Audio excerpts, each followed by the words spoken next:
दुनिया के सबसे बड़े सील एलिफेंट सील होते हैं। इनका नाम इनके बड़े आकार और नर के फुलाने वाली नाक, जिसे प्रोबोस्किस कहते हैं, के कारण पड़ा। एलिफेंट सील दो तरह के होते हैं, नॉर्दर्न और southern. Northern elephant seal north America के पश्चिमी तट पर रहते हैं। सदर्न एलिफेंट सील अंटार्कटिका के आसपास के ठंडे पानी में रहते हैं। 19वीं सदी में इन दोनों प्रजातियों का उनके ब्लबर के लिए लगभग विलुप्त होने तक शिकार किया गया था, जिसका इस्तेमाल तेल के लिए किया जाता था।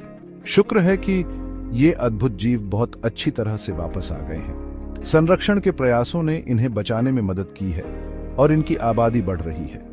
ये हमें समुद्र की शक्ति और हमारे ग्रह के अविश्वसनीय वन्य जीवों की रक्षा के महत्व की याद दिलाते हैं। एलिफेंट सील की सबसे खास चीजों में से एक है नर का प्रोबोस्किस। ये बड़ी फुलाने वाली नाक उनके मुंह के ऊपर लटकी रहती है। नर अपने प्रोबोस्किस का उपयोग तेज आवाज करने के लिए करते हैं, खासकर प्रजनन के मौसम में। ये आवाजें उन्हें साथी को आकर्षित करने और प्रतिद्वंद्वियों को चेतावनी देने में मदद करती हैं। प्रोबोस्किस नर को नमी बचाने में भी मदद करता है। जब वे सांस छोड़ते हैं तो प्रोबोस्किस हवा को ठंडा करता है, जिससे उनके शरीर से पानी की कमी कम हो जाती है। नॉर्दर्न एलिफेंट सील कैलिफोर्निया और मेक्सिको के गर्म पानी को पसंद करते हैं। वे तट के किनारे समुद्र तटों पर प्रजनन के लिए आते हैं। सदर्न एलिफेंट सील अंटार्कटिक के बहुत ठंडे पानी में रहते हैं। वे दक्षिणी महासागर के फोरों और द्वीपों और बर्फीले तटों पर आते हैं। दोनों प्रजातियां अपना ज्यादातर जीवन समुद्र में बिताती हैं, लेकिन उन्हें प्रजनन और जन्म देने के लिए जमीन पर लौटने की जरूरत होती है। Section 4, deep diverse, life beneath दी वेव्स। एलिफेंट सील कमाल के गोताखोर होते हैं। वे अपनी सांस बहुत देर तक रोक सकते हैं और अविश्वसनीय गहराई तक गोता लगा सकते हैं। वे भोजन की तलाश में 2 घंटे तक पानी के नीचे रह सकते हैं। उनके आहार में मुख्य रूप से स्क्विड, मछली और अन्य सी जानवर होते हैं। गहरे अंधेरे समुद्र में जीवित रहने के लिए एलिफेंट सील के पास विशेष अनुकूलन होते हैं। उन्हें गर्म रखने के लिए उनके पास ब्लबर की एक परत होती है और ऑक्सीजन बचाने के लिए अपनी हृदय गति को धीमा कर सकते हैं।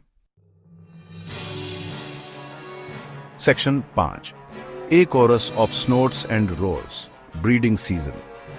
एलिफेंट सील के लिए प्रजनन का मौसम शोरगुल और अराजकता का समय होता है।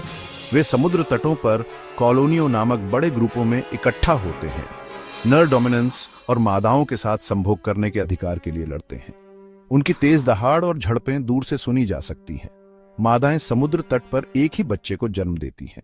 बच्चों को कई हफ्तों तक दूध पिलाया जाता है और वे अपनी मां के पौष्टिक दूध पर जल्दी बड़े होते हैं। Section 6, dangers of the deep, predators and survival. अपने आकार के बावजूद एलिफेंट सील हंटिंगियों के बिना नहीं है।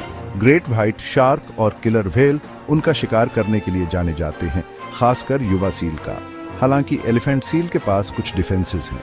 उनका बड़ा आकार कुछ हंटिंगियों को रोक सकता है।